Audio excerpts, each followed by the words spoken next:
Hey everyone, Nubkeks here. Welcome back to the final day of our placement games. Of course, these were all recorded on the same day, the day one of the release of the new season.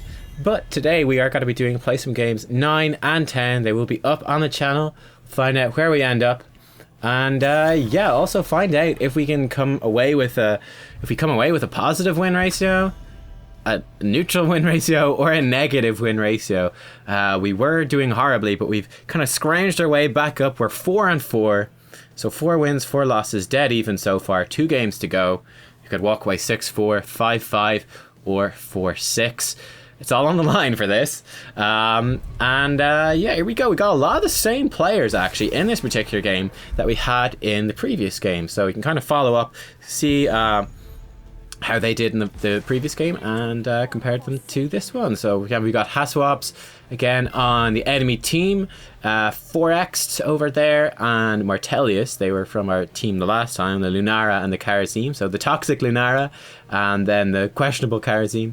Enemy team leading off with first pick Sylvanas, which is unusual, but not necessarily terrible. I think it also happens to be very good against the Lost Vikings. I think that's the main redeeming pick. I don't think she's that good on this map, but god damn it, she's very good against the Vikings. And we're looking to pick a Vikings team, so yeah, here we go. We can pick up Sergeant Hammer to go with the Vikings.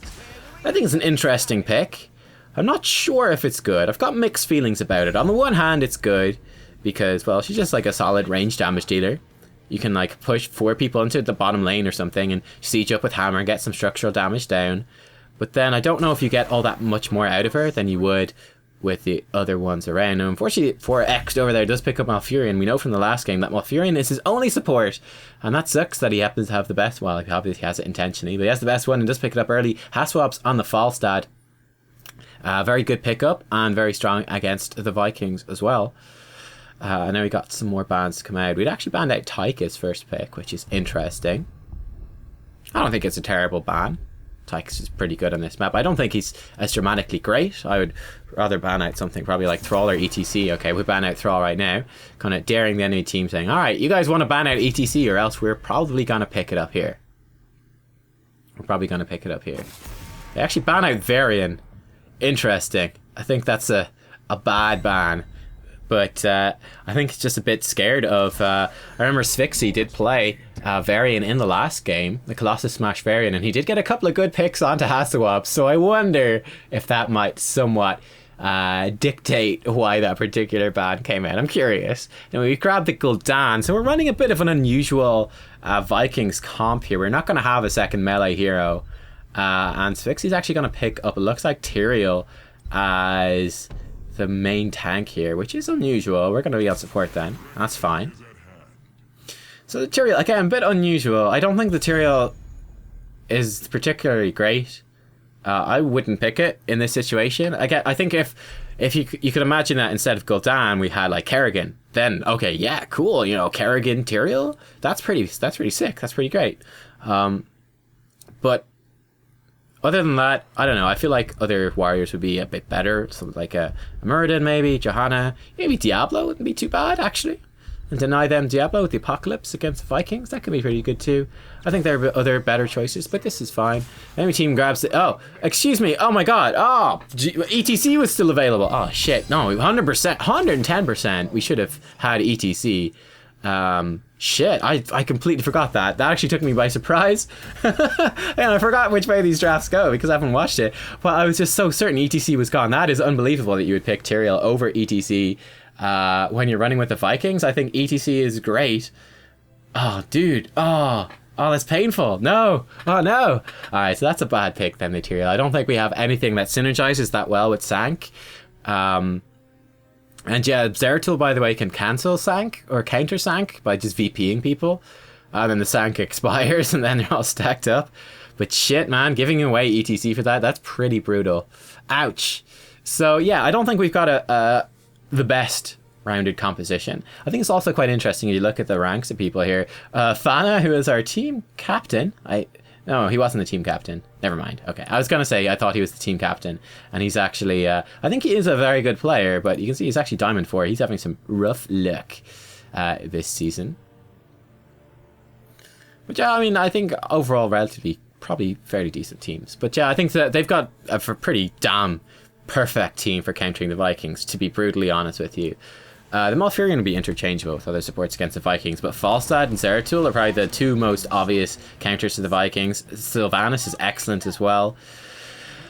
So this could be pretty tough. No two ways about it. This could be pretty damn challenging. So we'll see how things go. And again, I'm questioning how well the Tyrael actually fits into the composition, and then the Gul'dan Sergeant Hammer is kind of interesting. So I was kind of saying, yeah, we could go like top or bottom, but we got to counter the Sylvanas, which is tough. And the kind of question of what do we actually do, because the Sylvanas just takes so much steam out of our sails. I'm kind of saying, should we just trade push? I think that could work. Basically, we go, all right, well, Sylvanas, you're going to take out a fort. Well, we're going to take out a fort as well. And just go from there, which is kind of nuts. But I honestly think that's the best thing we can do here. It's like, how do we stop her apart from that? I don't know. So you can see they are gone down bottom. That's fine. We're going to go down middle. Just try to get stuff. Now, this is not good. We're focusing on two different towers, so that's very inefficient. We're taking a lot more damage than we should have.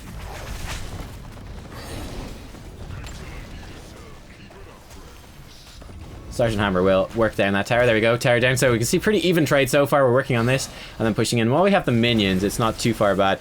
Haswap's actually going to be defending on the Falsa. That's pretty good. He could do some decent wave clear, additional wave clear with his Q. So we do need to watch out for that. We could definitely look to dive him, but you can see he's being very safe. Haswap's really good pro player. He knows exactly what's up. And nice timing there in the Q as well. He knew us coming in to Q the minion wave, so he's like, all right, I'm going to hang out and throw my hammerang through. Both forts go down, so pretty good trade. And the night phase is about to activate. They're going to get one additional tower, but that's okay. It's not the biggest deal. We're going to get in position to get some of these smaller seed camps kind of early on. Rolling tiding down to stick with the team. Balak does die up top.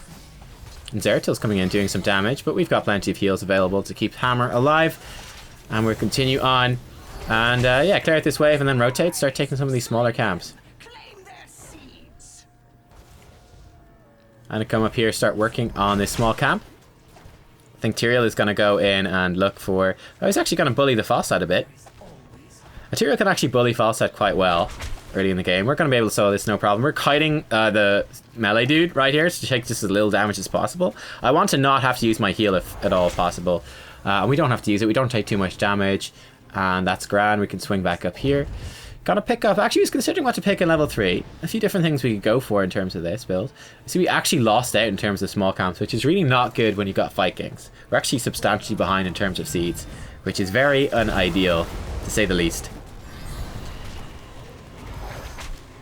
You definitely want to be ahead at that point. But anyway, I did go for, check my Auriel talent build. Searing Light at level 1. So our W, our heal, will also do 30% of its healing as damage to people in the area. I thought that'd be kind of nice against the Zeratul, ETC maybe, and also gives me a bit of extra energy to play with. I thought it'd be pretty decent. And at level 4, you can hear the quest ping right there, probably. I did pick up, just sticking with our range players here. He's in some trouble, trying to keep him alive as much as possible. ETC on top of us. And Sergeant Hammer now not having the best time, but we catch Murad and we catch Malfurion and a pretty good stun there. Gul'dan kind of caught out with a root. We get a big heal on him. We don't have any more heals though. Ready. We got another heal just in time to keep him alive for a little bit longer, and his drain life comes up. It's just enough to keep him alive. Fortunately, we missed that detainment strike onto the ETC, who does start running away. But we're getting a pretty good chase on right now. We can see Fana actually involved. Got the sped up Eric chasing people down as well. Nice, we actually get one kill. Zeratul comes in to try to pick off the Viking, pick off Eric, but we pick him off, I think, with that heal as well and get Eric back in business. So nice play by the team, actually, and that fight worked out quite well for us. We're now a level up, but the enemy team does have a terror, which is going to be pushing in. Luckily, it's pushing the bottom lane. It looks like it's going to try to get damage on the keep. We're going to come back and defend against that. It probably shouldn't get too much done, but definitely opening it up later in the game, potentially for some good plays. But certainly, it's not going to help them too much in terms of catching back on XP. Okay, he's actually moving towards the fort instead. That's probably a better move for him. No, okay. He's really not making very good use of this terror at all. It's a big waste. Great. Level 4, repeated offense. So it's a 6-part quest. Every time we stun a hero with Detainment Strike, increases the damage by 10. so up to 60. And then after hitting 6 heroes, it gets an additional 200. So it's going to make our Detainment Strike hit much harder. I thought that'd be kind of fun to burst people down. Gul'dan in a bit of a tough spot. Trying to keep him alive. Oh, we didn't quite get the heal off. Should have hit it a bit sooner. Bit of a noob move by me. Trying to do a bit of extra damage to Zeratul there with the heals. And he does die. I don't think the heals did too much, though, to contribute to that. But level 7 picked up Bursting Light, which halves the cooldown of our heal, our W, to just help us get those clutch heals off quicker, not have to worry about the cooldown. And also because we have a Gul'dan, and not even the Sergeant Hammer, we've got a lot of big damage dealers, so we should be filling up our energy pretty quickly. So this will help us just make sure we're never capped on energy, never really being inefficient, that we can kind of keep in it and keep going. I did waste a heal there on Tyrael. When Tyrael was actually hard stoning, so don't do that. But we should fill our energy back up pretty quickly. I mean, as you can see, Gul'dan does a lot of damage. He generates quite a lot of energy for you, no doubt about it. And that's a couple of Merc camps for us, which are going to be pushing in. Going to help this wave push out just that little bit. Let's clear it out with Gul'dan. And then transition into other things. We should hit level 10. The enemy team is level 9. Which should give us a good position for making good use of this night phase, and we'll see where things go from there. For the heroic, of course, we'll pick up Crystal Aegis, definitely the better one, and could be key to keeping people alive during Zeratul ganks. Actually, we got a really nice push up top right now. Clear out this push in middle, and then transition into some sort of nighttime phase. You can see half swaps on Falstad in the bottom with Zeratul as well. Buddy, they're coming in and trying to get a nice gank in on our team members. Hello, we've actually found the whole enemy team. How nice to meet you. Get a heal in on him. Get the Crystal Aegis down and Gul'dan, keeping him alive a little bit longer. Sank actually coming out as well. So that's fine. Gonna come in here, heal myself and Gul'dan. Actually save the time, not even gonna go for that well. Horrify comes out, though it didn't land particularly well, and we are on the chase. Sixy doing a good job of keeping them locked down and chased down. Zeratul's in a bit of a tough spot. He does get cleansed out, but he should go down. He does actually, and it means that we miss our Detainment Strike. Our Q gets interrupted by the ETC knockback. Nice gank by our teammates. We don't, unfortunately, because of the silence from the Malfurion, have a heal available to save Gul'dan. So Gul'dan does go down, but that's still 2 kills for us. And during a night phase, that's pretty great. That's going to give us a good advantage for coming forwards here. Going to pick off this final wave. Just get those siege camp doing damage on the fort as quickly as possible. Gonna rotate up, grab the smaller siege camp, and then try to come back here. We do find the Malfurion. Hello, friend. But we did get rooted. Pinging the back. Ping. Don't want to go too far forwards. Pick this up, clear out this wave. Again, that's kind of pushing in here. And we can make a move towards one of these terrors. We really should start making a move here. We're very close to getting an actual terror for ourselves, which would be great. Get a heal on myself and the Sergeant Hammer. I'm just waiting for our teammates to arrive before we make a move forwards right here. Bit slow, realizing the Viking was going to die, so we do go down. Again, I definitely felt like at this stage, this was... You know, this is like probably 5 hours or something. And again, we did a 2-hour live stream before doing these 10 placement games. So we're playing a lot of Heroes of the Storm in this particular day. And quite stressful ones with a lot of tilts, a lot of bad play and stuff from our team, things like that. And also playing against a lot of pro players. It's been pretty difficult and stressful. So definitely I felt like, certainly by this game, you could see some fatigue starting to set in. Just that slight bit slower in terms of the reaction time. Just a little bit. So you guys are probably noticing that as well. I think by sort of halfway point through these games, you guys are picking up on some of that stuff. Anyway, the enemy team does get the bottom terror camp, unfortunately. I feel like we really haven't been capitalizing as much as we could on the night phase given this. Now we're in some trouble here. Big invasion from the enemy team. ETC comes in with the mosh pit. Falstad flying in as well. Gul'dan's going to go down. We're silenced too. Nothing we can do here. Tyrael comes in. And a random sanctification, pretty much. And we do get picked off. The terror is here. It's doing some damage. Might even get a kill. No, it gets knocked back, and that's that. Again, I'm pretty sure, if I remember correctly, I'm pretty sure I remember pinging that. Like, I pinged help. I think it was an obvious thing to rush the siege camp before the terrors were taken. So I don't know what the Tyrael and the Sergeant Hammer were doing. Not coming and finishing it off. And then we got ganked because of that. But 100% they should have, the two of them should have come there. Just wiped out that siege camp quick. Got it pushing during the Garden Terror phase. It would have been okay, but... yeah, I don't know exactly what happened there, but I remember at the time going like, where are their teammates? Why is the Tyrael who was right beside us, arriving like 5 minutes later and then throwing out Sanctification on just himself. What's going on? I don't understand. So that was far from ideal, to say the very least. I mean, our Garden Terror is dead, and the Vikings are sort of desperately trying to defend up top. We're in a bit of an awkward spot where I think we just need to go for another trade, honestly. That's the main thing we can do here. It's just, you know, it's kind of awkward though, because they have a Terror, and Terrors are good at defending. But we've got a lot of damage down here. As you can see, the Terror's having a difficult time actually doing anything here. It's actually going to sneak past us, which is a good move. I like that. It might be Haswaps in that Terror. I think it is. Yeah, it is. You can kind of tell that. Smart moves. Really smart moves from that. So the Terror kind of stalling us out, realizes he can't actually stall us out anymore. Does his best for a little while, then goes, you know what? Let's change the kind of the I'm trying to think of a phrase. Something. I know. Just try to break the rules anyway a little bit. Just break the rules. Mix things up. We do keep Gul'dan alive. Unfortunately, we missed that Detainment Strike, which is pretty bad, but a good Sanctification follow-up. There you go, the VP to completely counter Sanctification. It's going to be completely worn off by the time it comes around again. Firing in the queue. Good Horrify at the end, actually. Zeratul goes down. Sergeant Hammer chasing down ETC. We're going to reapply our crown there. Oof, big, actually... Ooh, that was huge damage from that Malfurion, but Malfurion's in a tough spot. We're going to stun him as soon as he comes out of that, and we're going to finish him off pretty nice. So we lost 2 heroes, but the enemy team lost 4. So we're more than happy with that fight. Trying to change the terms of the engagement, something like that. The rules of engagement. You know, Haswaps realized that he was defending with a Terror, but actually being slowly overwhelmed down bottom. We were just going to trade forts, so he just swings back to middle, draws us away by doing that. Fucking thousands of interrupts. Yeah, it's true. Like, the enemy team has so much stuff. Giving away ETC is pretty bad. It's pretty bad. We've got full energy. Just going to stick with Hammer. Keep Hammer safe. See Haswaps looking for more kills on the Vikings. Just pressure them away. We're going to swing up here. We can take out this Bruiser camp. Actually pretty doable. Hammer is in position as well. We're going to start focusing this down. Oh, other abilities, talents I picked up. Piercing Lash at level 13. Detainment Strike will pierce and hit all enemy heroes that it goes through. This is very important because we want it to stop Mosh Pit.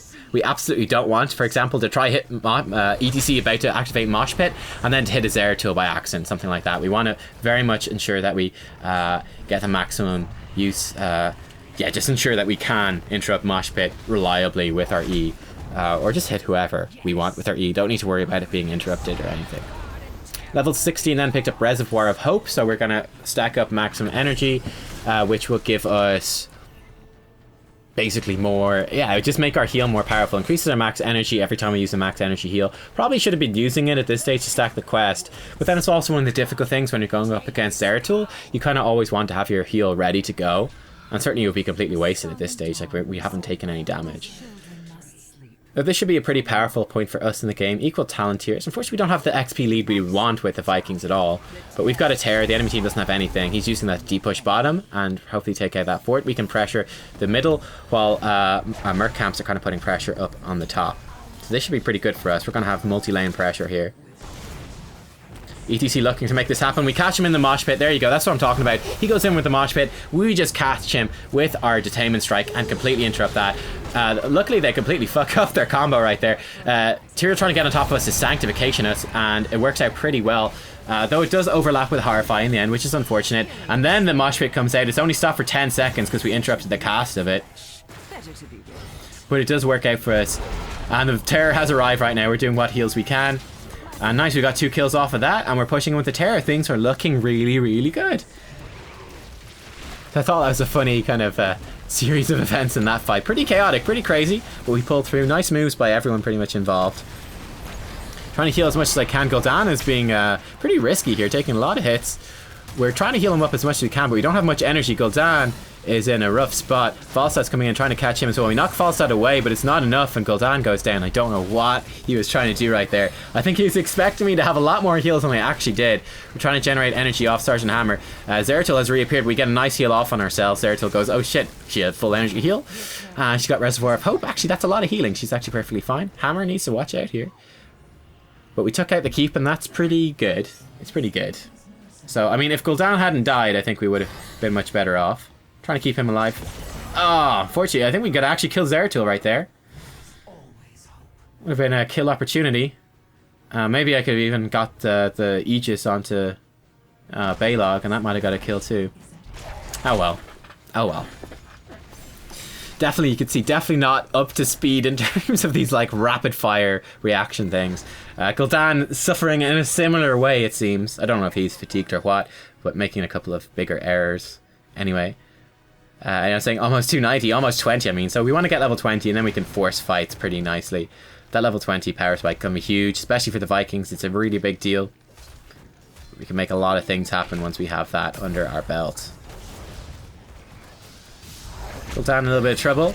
We actually get silence, but we get the heal off on Gul'dan before it lands, so this is pretty good for us. We catch Zeratul in the stun as well. Does huge damage, and Zeratul is down. Hatswap's trying to Hearthstone in the middle of the lane, and he's just baiting us at this stage. We've hit level 20. And Hatswaps is on the run. Go, Falstad, go! Oh my god, the cooldown on that is pretty good. I think he's just pretty much escaped. Eric is attempting to chase him down as well. Where is this guy gone? I think this is a pretty nice bait. He's wasting so much of our time. So much of our level 20 advantage is gone. Here we go. We have him here. We need to be careful, obviously, with where we position ourselves. Nice work by everyone. We do pick him off then with a piercing lash at the end. But nice jukes. I think, like, again, once again, like, he's such a good player. Like, just absolutely played that escape perfectly, wasting so much time on us. I love it. I thought it was awesome.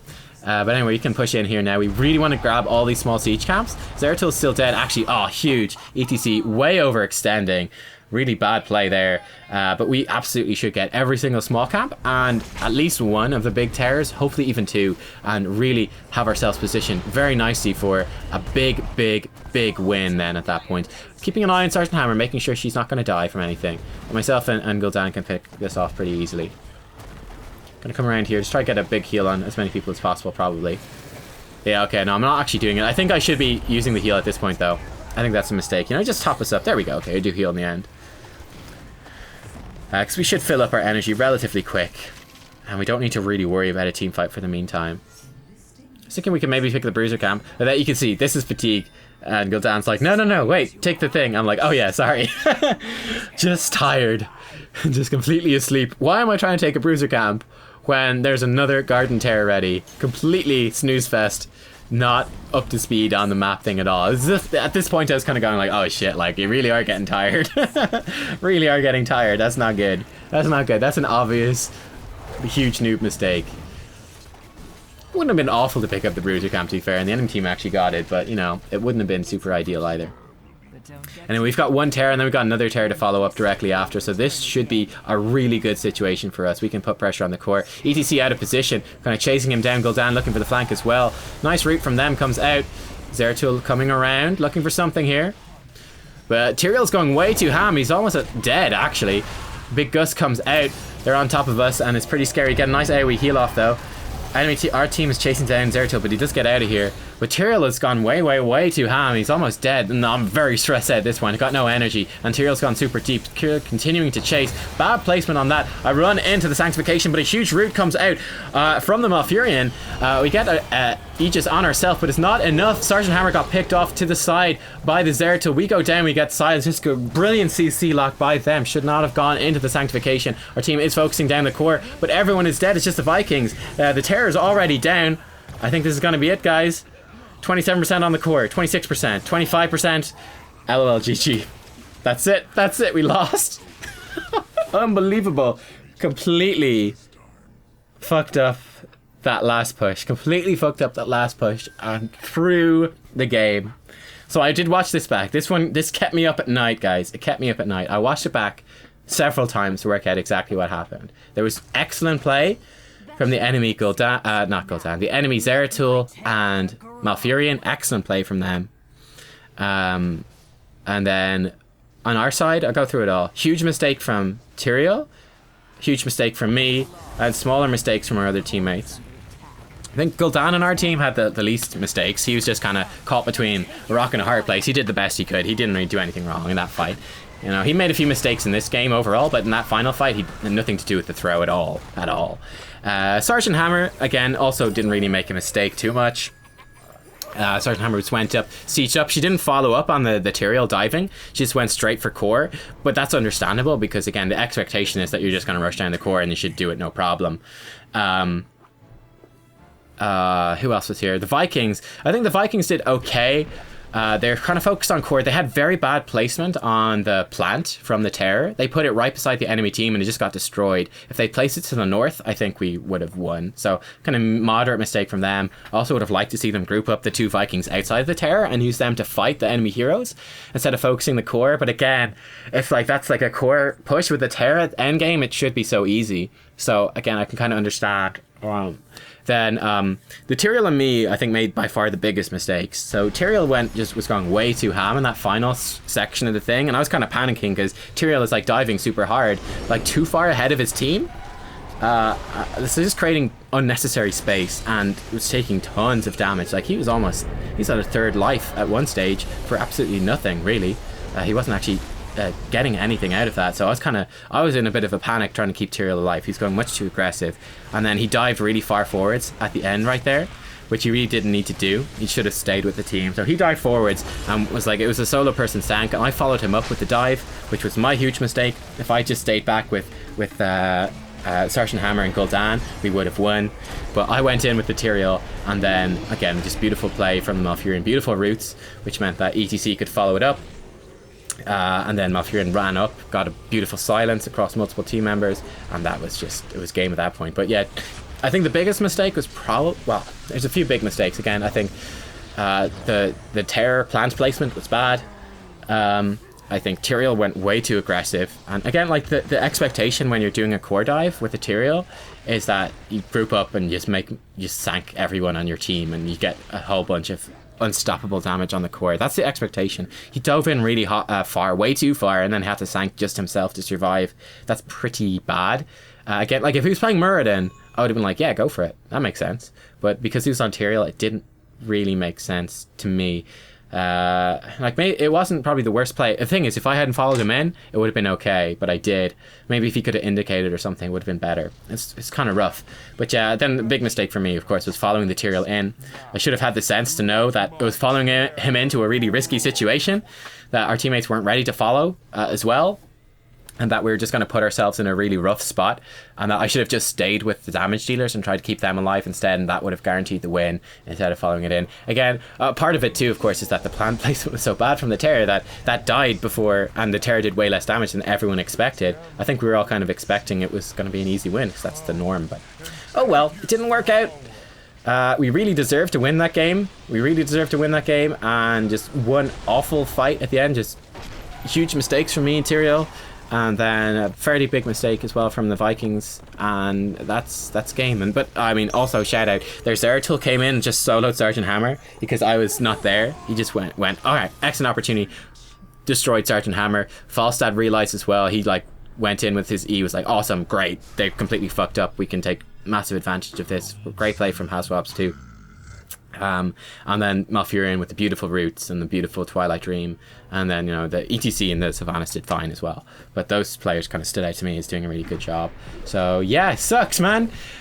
4-5 wins to losses, and what a throw on this game. I was feeling really bad after this one, and I was kicking myself for that final fight, but it could be worse, I suppose. At least it wasn't a stomp.